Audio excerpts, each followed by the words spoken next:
What's up, Facebook Live family and friends? Elliot Andre, the head therapist, is here with Connected Roots with my friend here, Jordan Matthews. Say what's up to Jordan. Hey. First time here on the show. Super stoked to have her. We got a great show planned for everyone.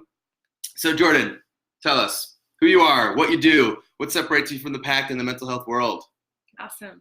I'm Jordan, and I've been doing intuitive coaching for about a year or two. I started building up my business about 2 years ago. And I guess what separates me from the pack is really getting into areas that are super uncomfortable. A lot of times people emphasize and focus on positive thinking and love and light. But I also think it's important to acknowledge those shadowy bits when it comes to honoring the whole human experience. So mainly that's going to be the area where we go to work to, I guess, create some wholeness and happiness in your life. Absolutely. Yeah. What up, Danny? My dude. Thumbs up, kid. Thanks for saying hey. So, Jordan, I'm sure a lot of people out there are like, what's an intuitive coach? If you give us an idea of what that looks like, who you are in that space, and how you represent that in the mental health kind of way, that'd be great. Awesome. So coaching in general is often focused on building futures, I guess. It's going to be like looking at what's possible for you and kind of creating goals and plans around that. Where the intuitive part comes in is I have a background in shamanic healing, which is kind of a form of energy work.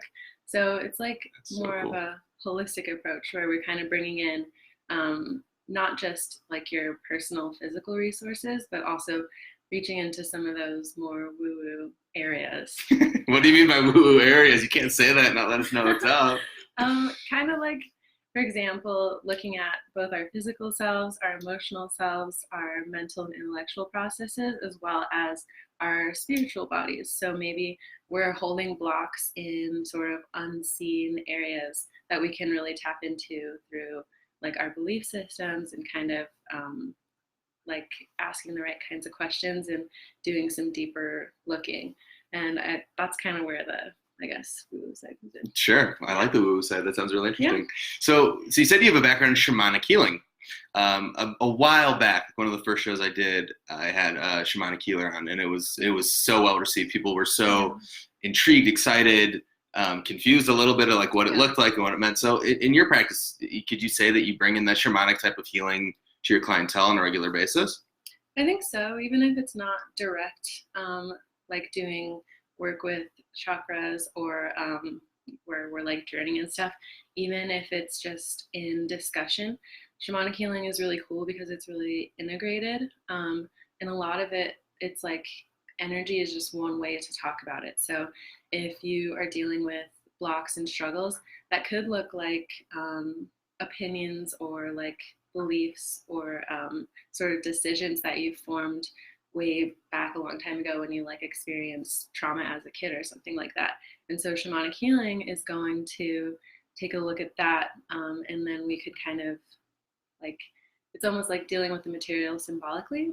So for example, let's say you're in a session and we're doing some work and you have certain like images coming to mind. We can kind of explore what that means to you and engage with it in like a dialogue to where we can start to break some of that stuff down. And then you can really like discover some of these things that seemed really big and scary are actually really tangible and accessible and easy to kind of witness and clear out of the way. Absolutely. No, I mean, that makes a lot of sense. I think this idea of saying there's tangible moments is really helpful for, I think, a lot of our viewers out there. Because a lot of people, they hear shamanic healing or they think energy or they hear a lot of these things. And sometimes, they're skeptical.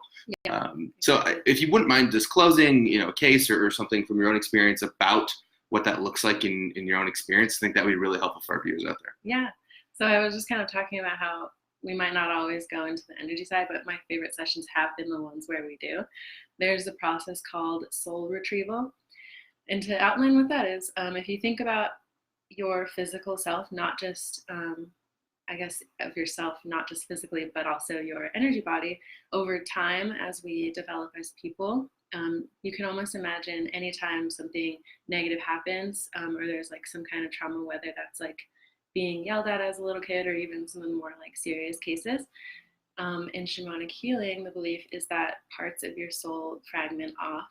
And so what a soul retrieval does is kind of examine some of those gaps or like holes or wounds on the energy level, and then bringing back those soul pieces. So said more practically, I guess, what happens in a session is I would kind of go on this journey and come back with some information. And usually that's going to look like symbols. It could be anything from like, a rose to like diamonds, or I had one where it was kind of like a fur coat.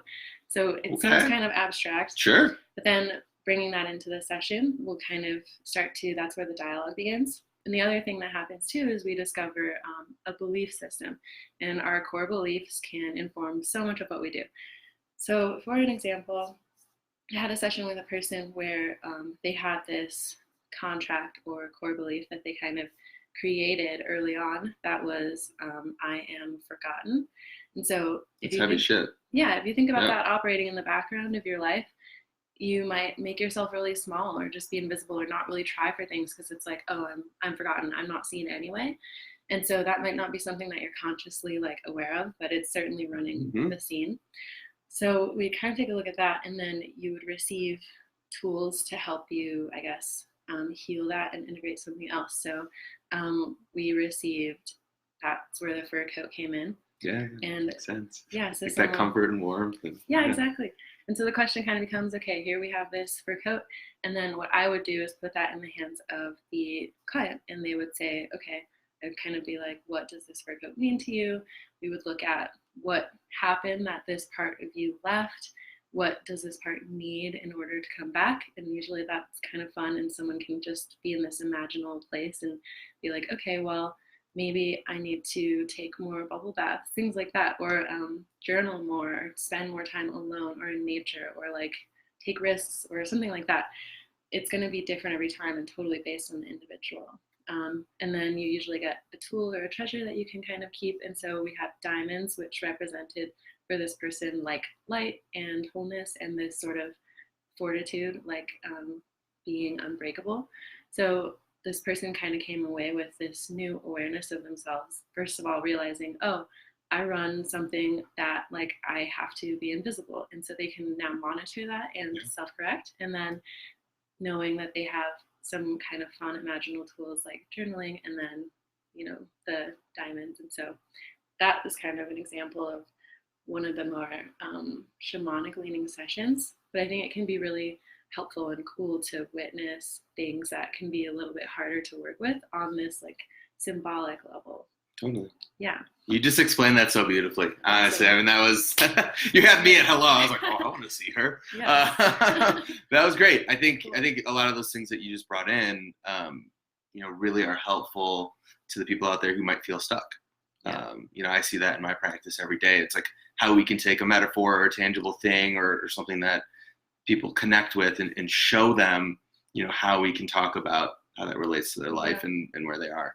The idea of the diamond, and I just kept on thinking like, it's compressed, it's compounded, and then it makes something beautiful. And I think so many of the clients that I've worked with in the past, feel that way. Like, I feel like I can't do anything, but when I really like get down into it, I can find my way out of that, kind of like the lotus flower in some ways, a lot of that kind of connections there.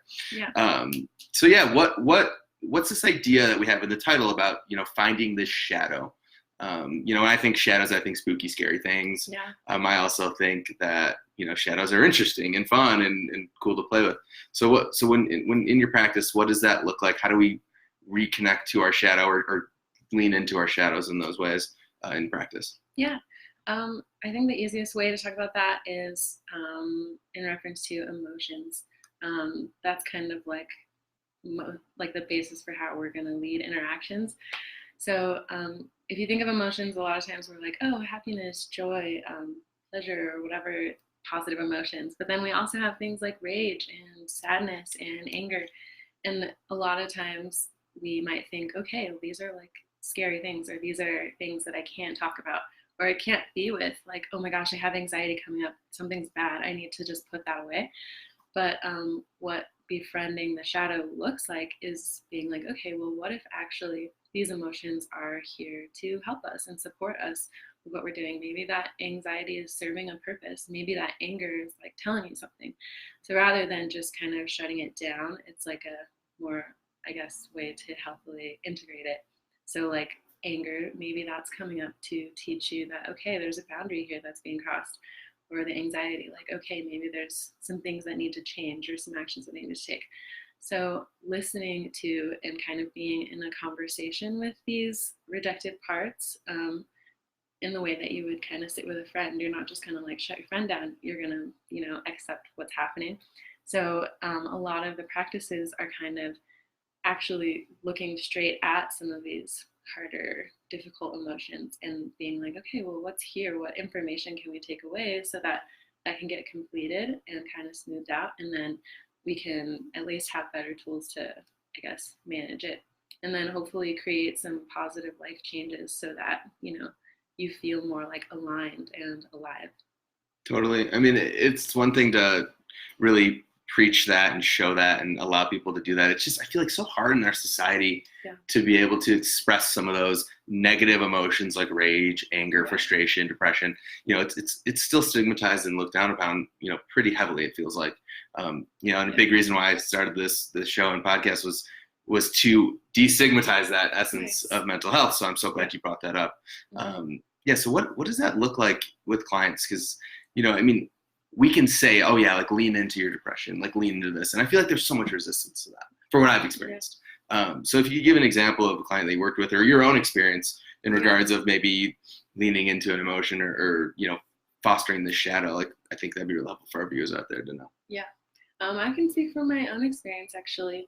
I'm someone who dealt with a lot of depression for a lot of my life.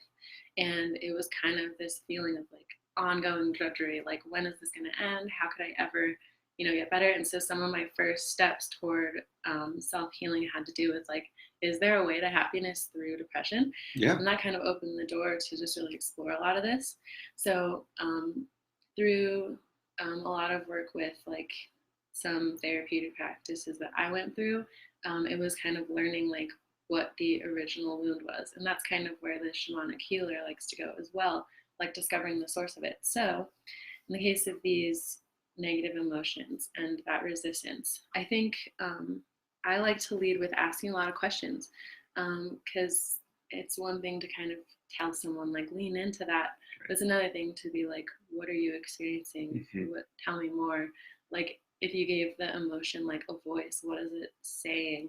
And then we can just kind of start to put it on the table, and it might be kind of like this big like disarray of a bunch of things happening, and then we can kind of start to like organize it. The shit sandwich, I call it. Yeah. it's like where are the layers? How do they come into play? What feels that way? What doesn't feel right? How do I reorganize this? Yeah. Exactly, because a lot of times in our minds, if we're not talking about it, it's just like all this stuff happening at once, like total chaos. But I think getting back to your question, like leaning into those emotions kind of can look like, I really like the idea of imaginal dialogue. And so in a session, usually I'll have someone kind of close their eyes and like visualize, what does this emotion body or this like part look like, give it form, like what is it? And so someone might be like, oh, like let's say someone has an inner perfectionist that's like super loud, then they might show up as like this big strong figure that's like kind of blocking the way. And then it can be like, okay, cool, now we have like a body for this thing, like let's start engaging with that. And again, kind of like disconnecting from the like charge of this emotion is me and turning it into like this sort of symbol we can interact with. And I think that's kind of a way to start to break through the resistance. And then a lot of times it's like, if you think about when something isn't complete for you, or when something is really charged up, it's like got a lot of things to say or a lot of things that have been unresolved. And so in the session, we have the opportunity to hear that pain of like, wow, why did this part come in line? And like for me, this perfectionist part, it was like protecting me from, the pain or something that would come from if I failed at something. So then it's like, oh wow, like now we have an opportunity to like acknowledge and even thank that part for like being there and keeping me safe. But then also having the chance to say, okay, like, thank you for being here. And now I'm going to take the reins. And what do you need from me so that you can kind of sit back and trust that, like, I've got this now because I'm, an adult, I'm here, I'm present. So that's going to be like the whole session. Again, like everybody's so different, so that process can look very different. For some people, it's like I had some person, and what came to her was that she needed to like sing more, and so she left and made like a playlist for herself, and it's just like can be, you know, fun and obscure things. But yeah, that's kind of what a process may look like. I mean, that again, thumbs up if you've ever. Oh, where are we? Thumbs up if you ever experienced something like that, and feel like what Jordan just said could be helpful in your mental health and in getting better. I mean, again, what she's describing is a real thing. I mean, this idea of taking, like I was visualizing some things in my own self when she was talking about that, and like how I can take away the power from whatever that visualization is or whatever that thing is, and really just say like, I got this, like you described. I think that's super powerful in that regard. So when something does come up for people that is really scary, uncomfortable, or frustrating, like how does that show up in session? Yeah, I think it can be really hard to witness some of this stuff. Like shadow work can be really like grisly, and so sometimes it's like it can be really like emotionally overwhelming or really like intense. But knowing that we're in a safe space, it's like in our minds, it might, and in our experience, it might feel like this is happening again or something, like, oh my gosh. It almost re-traumatizing in some regards, in some ways, yeah. Yeah, exactly. Like you're kind of re-presented to this experience. But through that like re-experiencing in your present adult self, in the safety of the space of the session, you can start to like reconcile that, and almost like if we're going in the world of talking to these parts, like letting them know like, hey, actually we're safe right now. And you can kind of check into the present and be like, okay, actually, you know, I have like food and I have shelter, like basic things, just kind of we're not in that flight or fight mode, kind of. We're here, we're grounded, we're here to stay. Yeah, exactly. And then you can kind of connect with those parts and let them know, like, and a lot of times with people, it's helpful to check in and be like, what are examples? What is like proof or evidence that you have that you've rocked it, you know, that you've done well? And then you can start to kind of bring those in and be like, oh, wait a second. Like there are many times that I've failed and like I'm still here and I'm fine, or there are many times that I've like succeeded at my goals. And then that kind of starts to help calm that down. But I think, yeah, and the other element that I bring in with shamanic healing is some meditations that help you really tune into like the safe space that is your field and like the world of your boundaries being real, and how you can like care for yourself and stand for yourself and that sort of thing. Awesome. I think that's, you know, a great way of leading into something that I wanted to ask if you'd be interested in doing, is in the sense of meditation. Would you like to guide our viewers through a small little meditation really quickly? Sure. I think they'd really enjoy that. Okay. Let's do it. All right. Well, let's see. We'll do one that I really like. It's for revitalizing. And I need that. Yeah, there's actually a great book too, if I can like name drop. Yeah, absolutely. Okay. We'll put it in the comments below. Okay. Absolutely. Okay. Well, it's called The Art of Empathy by Karla McLaren, and we'll throw that in there. And she guides through this meditation. I just think it's really great. So if you're in a safe space where you're not like driving or something like that, hopefully you're not watching Facebook and driving. But, yeah, just stay where you are and let's close our eyes for a little bit. Okay. So now, fully arrive in the space, be exactly where you are. And now start to focus on your breath. Just tune in to the sensation. You can maybe feel your breath on your lip. Feel it filling your chest. And now drop your awareness into heart-centered. And while you're here, start to notice a glowing orb in the center of your chest. And you can pick any color for this orb, so choose your favorite color. And now, with each breath, I want you to imagine this orb growing. And now it expands beyond you. And you can picture the edge of your space, of your boundary. And it should extend as far out as your arms can reach, and above your head and below your feet. So just imagine that colorful light surrounding you. And now in this space, This is entirely your zone. This is your place for peace and tranquility, for happiness. So fill it with the scene that brings you the most joy and tranquility. What's your favorite place to be? Really imagine that space all around you. What does it feel like? What does it smell like? Maybe there's a taste. Really allow all those sensations in.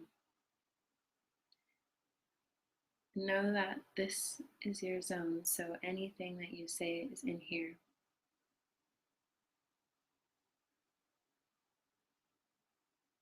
And you can just take some time to be in this place, allowing this world that you've created to start to restore you.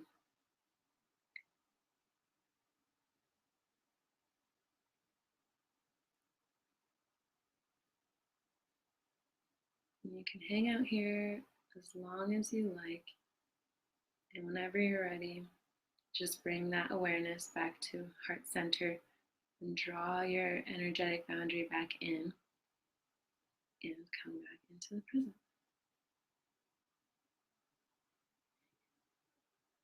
That was dope. Thank you so much. Yeah. Well needed. Yeah.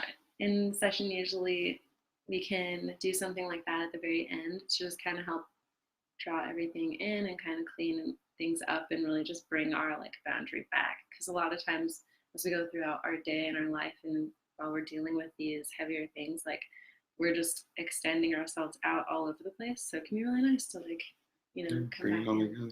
Yeah. Absolutely. I think that's a perfect place to wrap up. I need to wake myself up after that calming meditation. Yeah. But I'm here. I'm ready. Let's go. And before we peace out, Jordan, where can we find you? How can we reach you? Again, we'll put some resources down at the bottom there of that book you mentioned and your website if you have one. Yeah. And we'll go from there. So yeah, let us know where we can find you. Yeah. Instagram is kind of where I mostly hang out. So it's Sola Rose Coaching, all one word. And that's where you can find me. I do have a website and then an email list for like workshops and events I'm hosting, and a website, solarosecoaching.com. So those are all the links, and we'll post them. Absolutely. You're in Boulder, right? I am. Cool. Well, Boulder and Denver, just kind of like, remote sessions, that sort of thing. Very good. Yeah. Awesome. Everyone, thank you so much for viewing. Head Therapist is out. Peace. Awesome. Catch you later.